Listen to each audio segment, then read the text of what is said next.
What is going on, ladies and gentlemen, boys and girls? Salami squad around the world. The meat pack is in the building, and we are here to be throwing bows with y'all because we got UFC 264 going down this Saturday at the T-Mobile Arena in Las Vegas. Hyped to watch this. Really good fights going on this card. We're going to break this main card down and go through these fights. We're going to start off this main card with Sean OMalley versus Chris Mattino, however you want to say it. But look at the odds on that fight.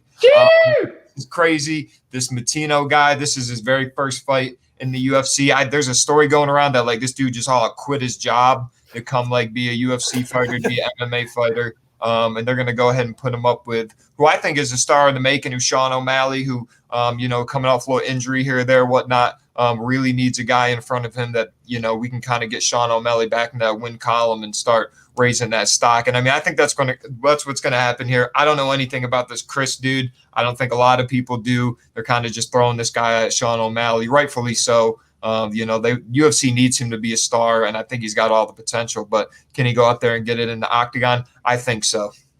Yeah, we're about to witness a televised murder here, I'm pretty sure. Yeah. This guy's literally just coming off the street to fight Sean OMalley. Like you said before, the UFC wants him to be a big star, so I would expect some fireworks here. I think he probably gets him out of there pretty quick. Yeah, Chris coming on over here from CES MMA. You heard it here first. Go check him out on YouTube. But yeah, bro, I mean, really feels like Dana is just really running with this Sean OMalley thing. They obviously want to see him win. Sean O'Malley's hungry for some bodies. He's going to obviously go out there and try to knock him out, play around with him. Yeah. But Sean O'Malley's a contender in this bantamweight series. So I think after this fight, we're going to see him start to fight some tougher opponents. Yeah, no, definitely. This will be hype. Good to see Sean OMalley get back in there, get his feet wet. Going to move on to the second fight of this card, though, and that is a little women action. We got Irene Aldanya versus Yana Kunitskaya. I'm not good with names out here. But Richman, I know you're super excited to watch this fight. Let's go ahead and break it down for him. Yeah, we got pretty even matchup here, honestly. I mean, odds say it here first. Aldanya sitting here at 12-6 on a 5-2 run. She only had one fight last year, and that was against Holly Holm. And then due to positive COVID tests and then some just etc. shit out of the cage, wasn't able to fight again. So she might be a little bit rusty here.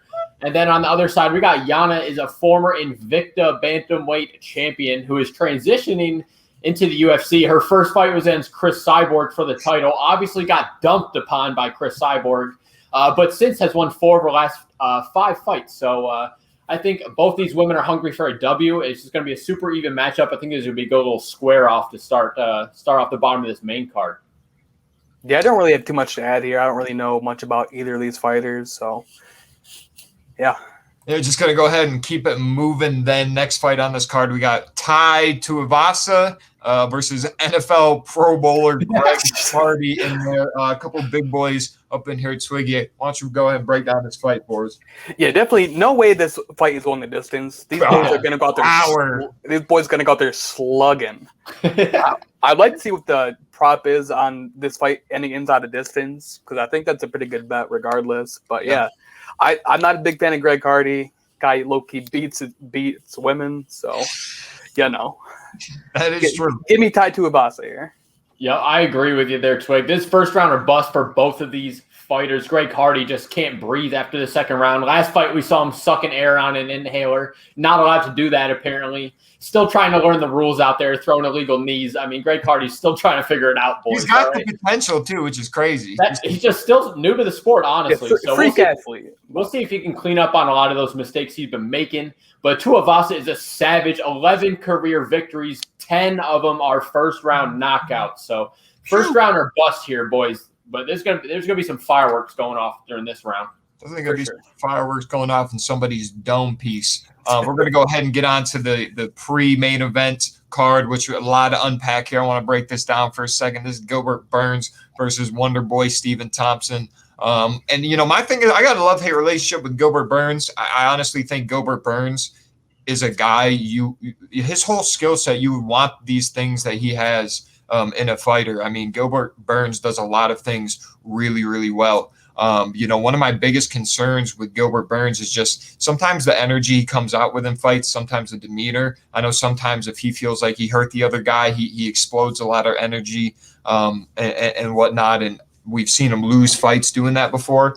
And my thing is, obviously, huge Wonder Boy fan. A lot of people are. And crazy stat about Stephen Thompson here is he, since I forgot who he fought, but has not been taken down, I think, since like 2013, 2012, something like that, and has been through a lot of guys who are good takedown artists. And so, I mean, if Gilbert Burns go ahead and tries to take this thing out of the ground and whatnot, I don't know. I like both these guys from a striking matchup. I really like both of these guys a lot. You see the line is, where that's at. But I want to hear what you guys think about this, because I like me some Gilbert Burns. I think, obviously, I don't think anyone's getting past Usman, you know what I'm saying? So I can't follow him a lot for that. But I don't really know here. I don't really know. Yeah, both of these guys are definitely contenders at 170. I think this ends up being a kickboxing match for the most part, which definitely favors Wonder Boy, I think. Sure. I think Gilbert Burns might try to shoot, but he's going to end up catching either shin to the neck if he does that. So it's going to be a long night for Gilbert Burns, I think. Yeah, I think this is a super interesting matchup here. I think this is, again, in title contention. I think Usman kind of is owning this welterweight division. But Wonder Boy is one of the most successful fighters in the UFC with a karate base like that. I mean, 2-time welterweight title challenger here, trying to make one last push. Sitting at 38 here now, so obviously on the back end of his career, trying to get some gold around his waist. But on the other side of that, Burns has been pretty much unstoppable except for that title fight versus Usman. I mean, he was the star all the way through that pandemic era. It was all just Gilbert Burns dumping on folks. So I think there's going to be a really good kickboxing match, like you said, Twig, but I don't know who gets it. I think there's just going to be who comes out hot, who catches the other guy. Yeah, it's going to be a scrap all the way. Super, super excited to watch this fight and see who's potentially Gilbert Burns running back with Usman, or we see Wonder Boy go out there and get another shot at that gold. We're going to go ahead and break down the last fight of this card, UFC 264, the main draw. We got Dustin Diamond Poirier versus Conor, notorious McGregor out here. And, here's my thing. Big Conor McGregor fan. I'm just biased right now. Do I want him to win this fight? Yes. I don't know how much his career is potentially in trouble if he loses this fight. I think he's still good. I mean, I'm sitting back here thinking, this is the rubber match between these two guys. Dustin Poirier, I think, looked like an all-time great that last fight against Conor. And my thing with this matchup is, I mean, obviously, I think McGregor is the better boxer out of these two. McGregor might be the best boxer in the UFC. So, I mean, I don't know how much Poirier obviously wants to stand and bang, but I think one of the big reasons we saw Poirier get to where he did last fight was just because of his counter punching. Usually Conor McGregor's biggest strength is his counter punching.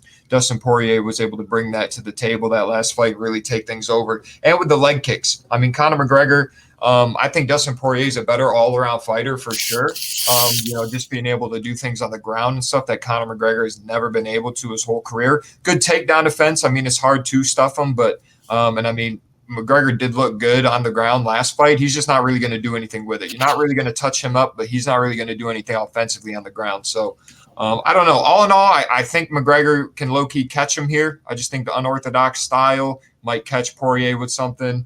That's just my biased prediction, but I don't know. I want to hear what you guys think here.